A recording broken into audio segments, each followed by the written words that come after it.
di leggere il messaggio.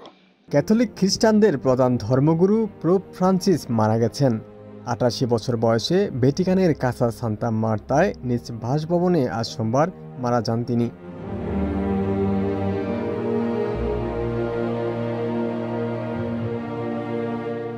ভ্যাটিকানের একটি video বার্তায় তার মৃত্যুর কথা জানানো হয়েছে। বলা হয়েছে, স্থানীয় সময় সোমবার সকাল ৭:৩৫ শেষ নিঃশ্বাস ত্যাগ করেছেন তিনি। দীর্ঘদিন ধরেই শারীরিক সমস্যায় ভুগছিলেন রোমান ক্যাথলিক গির্জার প্রধান। ইস্টার উদযাপনের পরদিনই মারা গেলেন এই ধর্মগুরু। আগের দিন রোববারেই তিনি মার্কিন ভাইস প্রেসিডেন্ট জেডি ভ্যান্সের সঙ্গেও দেখা করেছিলেন।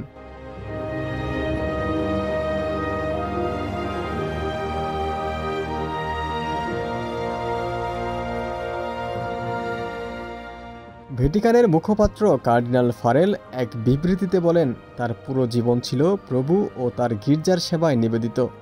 মৃত্যুর একদিন আগেও তিনি সেন্ট পিটার স্কয়ারে হাজির হয়ে হাজারো উপাসকের উদ্দেশ্যে শুভ ইস্টার বার্তা প্রদান করেছিলেন।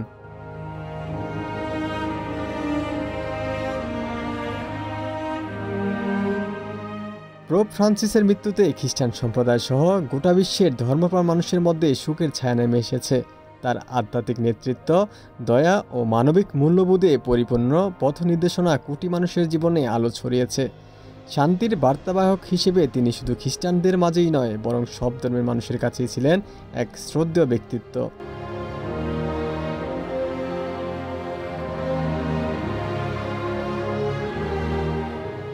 ভ্যাটিকান সূত্রে জানা গেছে, পোপ ফ্রান্সিস বার্ধক্যজনিত বিভিন্ন জটিলতায় ভুগছিলেন। সাম্প্রতিক মাসগুলোতে তিনি বেশ কয়েকবার হাসপাতালে চিকিৎসা নেন এবং তার শারীরিক দুর্বলতা নিয়ে বিভিন্ন সময়ে আন্তর্জাতিক গণমাধ্যমে উদ্বেগ প্রকাশ করা হয়।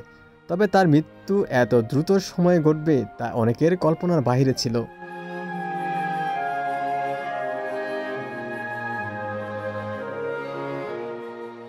পোপ ফ্রান্সিস ছিলেন ইতিহাসের প্রথম লাতিন আমেরিকান পোপ, যিনি আর্জেন্টিনায় জন্মগ্রহণ করেন এবং পোপ বেনেডিক্ট ষোড়শ পদত্যাগ করার পর ২০১৩ সালের মার্চ মাসে কার্ডিনাল জর্জ মারিও ক্যাথলিক চার্চের নেতৃত্ব পান। দায়িত্ব নেওয়ার পর থেকেই তিনি ভ্যাটিকানের প্রথাগত কাঠামোয় এক নতুন ধারায় নেতৃত্ব প্রতিষ্ঠা করেন। তিনি ক্যাথলিক চার্চে ব্যাপক সংস্কারের উদ্যোগ নেন।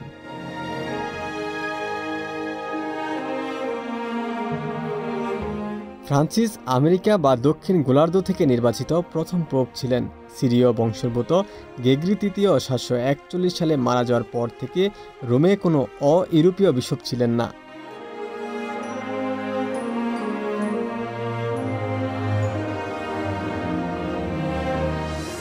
মুখী করেছেন।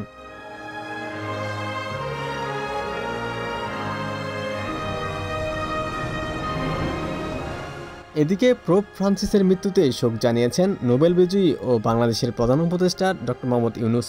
এক বিবৃতিতে ইউনূস বলেন, পোপ ফ্রান্সিস ছিলেন বিশ্ব শান্তি, সহমর্মিতা ও মানবাধিকারের প্রতীক। তার মৃত্যুর মধ্য দিয়ে মানবজাতি এক মহান আধ্যাত্মিক নেতাকে হারালো। তিনি আরও বলেন, বিভিন্ন ধর্মের মধ্যে সেতুবন্ধন তৈরিতে তিনি যে অবদান রেখেছেন তা যুগ যুগ ধরে স্মরণীয় হয়ে থাকবে।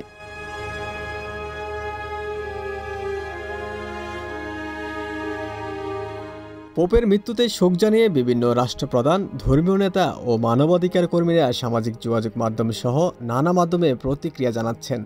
ভ্যাটিকান কর্তৃপক্ষ ইতিমধ্যে পোপের অন্ত্যেষ্টিক্রিয়ার প্রস্তুতি নিতে শুরু করেছে, যা বিশ্বজুড়ে খ্রিস্টান ধর্মাবলম্বীদের জন্য এক ঐতিহাসিক মুহূর্ত হয়ে থাকবে।